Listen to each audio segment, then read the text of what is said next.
ओम सर्वमंगल मांगल्ये शिवे सर्वार्थ साधिके शरण्याय त्र्यंबके गौरी नारायणे नमोस्तुते।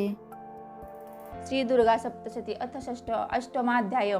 जिनके शरीर का रंग लाल है, नेत्रों में करुणा लहरा रही है तथा हाथों में पाश, अंकुश, बाण, धनुष धारण किए हैं, अनिमा आदि सिद्धमय किरणों से आवृत माँ भवानी का मैं ध्यान करता हूँ। ऋषि बोले, इस तरह काली भगवती द्वारा चंड और मुंड नामक दैत्यों का संहार हो गया और असुरों की विशाल सेना भी नष्ट हो गई। तब असुरों के अधिपति शुंभ ने क्रोधित होकर दैत्यों की संपूर्ण सेनाओं को संग्राम करने के लिए तैयार होने का आदेश दिया। उसने कहा कि आज युद्धायुक्त नामक के 86 दत्त सेना नायक और कंबो नाम के 84 दत्त सेना नायक अपनी सेनाओं के साथ युद्ध के लिए तत्काल कूच करे और कोटि वीर्य नामक दैत्यों के 50 कुल तथा धूम्र नाम वाले दैत्यों के 100 कुल मेरी आज्ञा से इसी समय जाए। कालक, द्रवर्त, मौर्य और कालके नामक दैत्य भी मेरी आज्ञा से युद्ध के लिए सजकर शीघ्र ही जाए। भयानक शासक दैत्यराज शुंभ इस प्रकार आज्ञा देकर स्वयं भी हजारों सेनाओं के साथ युद्ध के लिए चला। चंडिका देवी ने उस भयंकर सेना को आती हुई देखकर अपने धनुष के टंकार से पृथ्वी और आकाश के मध्य भाग को गुंजायमान कर दिया। राजन इसके अनंतर चंडिका के सिंह ने घोर शब्द किया और अंबिका ने भी घंटे का शब्द करके उसको भी और बढ़ा दिया। और धनुष के टंकार, सिंह की गर्जना और घंटे के शब्द से सब दिशाएं गूंज उठी। उस भयानक शब्द से काली ने अपने विकट मुख को और भी विस्तृत किया। उस भयानक शब्द को सुनकर क्रोधयुक्त दैत्य सेना ने चंडिका देवी, सिंह तथा काली को चारों ओर से घेर लिया। हे राजन, इसी समय असुरों के विनाश तथा देवताओं के कल्याण के लिए ब्रह्मा, शिव, कार्तिकेय, विष्णु और इंद्रादि देवों की शक्तियाँ, जो कि अत्यंत पराक्रमी और बलशाली थी, उनके शरीर से निकलकर उन्हीं का रूप धारण किए हुए चंडिका देवी के समीप गई। इन्हीं देवताओं का जैसा रूप, जैसा आभूषण और जैसा वाहन था, उन्हीं साधनों से युक्त होकर उनकी शक्तियाँ दैत्यों से युद्ध करने के लिए आई। हंस युक्त विमान में बैठकर रुद्राक्ष की माला और कमंडल धारण करके ब्रह्मा की शक्ति आई। उनका नाम ब्रह्मणी हुआ। शिवजी की शक्ति बैल पर सवार होकर त्रिशूल को लिए हुए महानाग का कंकन तथा चंद्ररेखा से शोभित होकर वहां आई। स्वामी कार्तिकेय की शक्ति अंबिका उन्हीं का रूप धारण करके श्रेष्ठ मोर की सवारी पर आरूढ़ होकर शक्ति लिए हुए दैत्यों से संग्राम करने के लिए आई।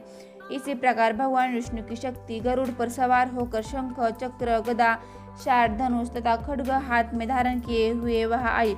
अति सुंदर वाराह का रूप धारण करने वाली भगवान हरि की शक्ति भी वाराह रूप धारण किए हुए वहां आई। नरसिंह शक्ति भी नरसिंह के सदृश शरीर धारण करके वहां आई, जिसके गर्दन के हिलने से आकाश में नक्षत्र भी बिखरे जाते थे। गजराज ऐरावत पर सवार होकर वज्र हाथ में धारण करके इंद्र की शक्ति वहां आई। इंद्र के समान ही उसका रूप था, उसके सहस्त्र नेत्र थे। फिर देव शक्तियों से युक्त महादेव जी चंडिका से कहने लगे कि मेरी प्रसन्नता के लिए तुम शीघ्र ही इन दैत्यों का वध कर दो।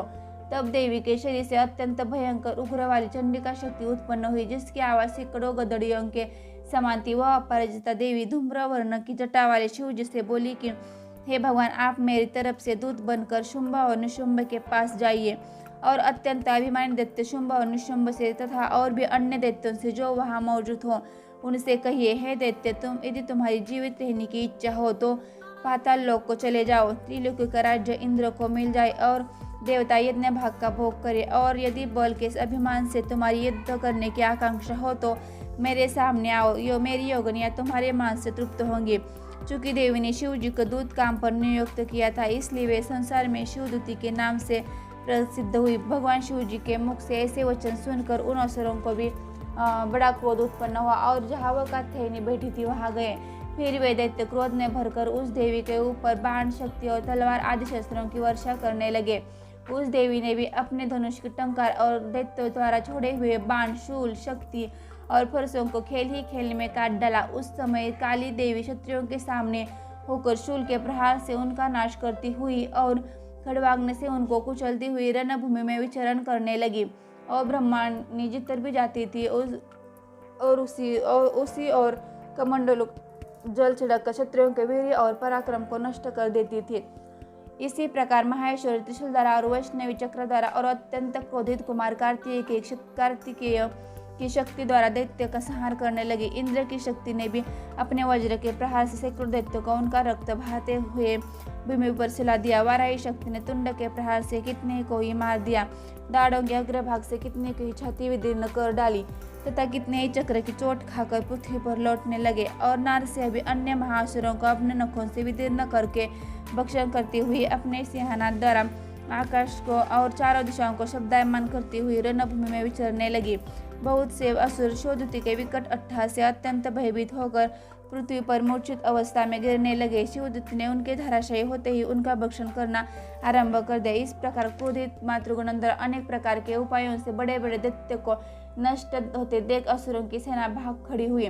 फिर मातृगणों से पीड़ित हुए असुरों को रणस्थल में से भागते हुए देखकर रक्तबीज नामक महाअसुर क्रोधपूर्ण होकर लड़ने के लिए आया। इस असुर के शरीर से जो रक्त की बूंद पृथ्वी पर गिरती थी उससे उसी के समान बलशाली एक दूसरा महाअसुर पृथ्वी पर पैदा हो जाता था। वह महादैत्य रक्तबीज हाथ में गदा लेकर इंद्री के साथ संग्राम करने लगा। तब इंद्री ने अपने वज्र से रक्तबीज पर प्रहार किया। वज्र के प्रहार से उसके शरीर से बहुत सा रुधिर गिरने लगा और उससे उसी के सदृश रूप वाले पराक्रमी योद्धा पैदा होने लगे।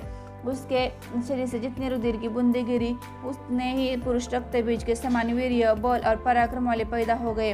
वे रुधिर से उत्पन्न हुए पुरुष भी अत्यंत उग्र शस्त्रों की वर्षा करते हुए मातृगणों के साथ घोर संग्राम करने लगे। फिर वज्र के प्रहार से उसका मस्तक कट जाने पर उससे से जो रुधिर वहां गिरा उससे हजारों भी पुरुष पैदा हो गए। युद्ध में वैष्णवी ने रक्तबीज पर चक्र का प्रहार किया और इंद्री ने उस पर गदा से प्रहार किया।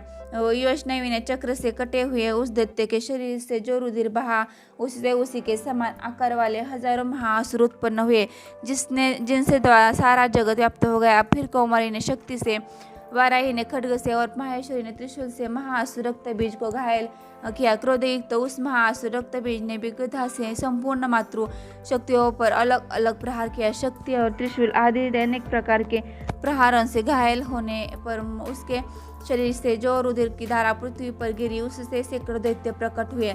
इस तरह उस महाअसुर के रुधिर से उत्पन्न हुए अनेक असुरों द्वारा जब संपूर्ण जगत व्याप्त हो गया तब देवताओं का बड़ा भय हुआ। देवताओं को दुखी देखकर चंडिका काली से इस प्रकार बोली, हे चामुंडे, तुम अपने मुख का और विस्तार करो और मेरे शस्त्र द्वारा गिरते रुधिर बिंदु तथा बिंदुओं से उत्पन्न महादैत्यों को अपने वेगवान मुख द्वारा खाते जाओ। युद्ध भूमि में रुधिरोत्पन्न इन महान दैत्यों को भक्षण करती हुई तुम घूमती रहो, तभी इस दैत्य का रुधिर क्षीण होगा। इसी प्रकार इसका क्षय होगा। तुम्हारे द्वारा इस प्रकार खाए जाने पर फिर यह भयानक नए दैत्य पैदा नहीं हो सकेंगे। इस प्रकार कह चंडिका जी ने रक्तबीज पर त्रिशूल से प्रहार किया। फिर काली ने रक्तबीज का रुधिर मुख में ग्रहण कर लिया। उस दैत्य ने भी चंडिका पर गदा चलाई, किंतु उस गदापात द्वारा चंडिका कुछ भी थोड़ी सी भी वेदना न हुई। रक्तबीज के क्षत विक्षत शरीर से बहुत सा रुधिर गिरने लगा। उसने चामुंडा मुख द्वारा पीती गई और रक्तपात से जो दैत्य उत्पन्न हो गए थे उन्हें भी मुख में डालती गई।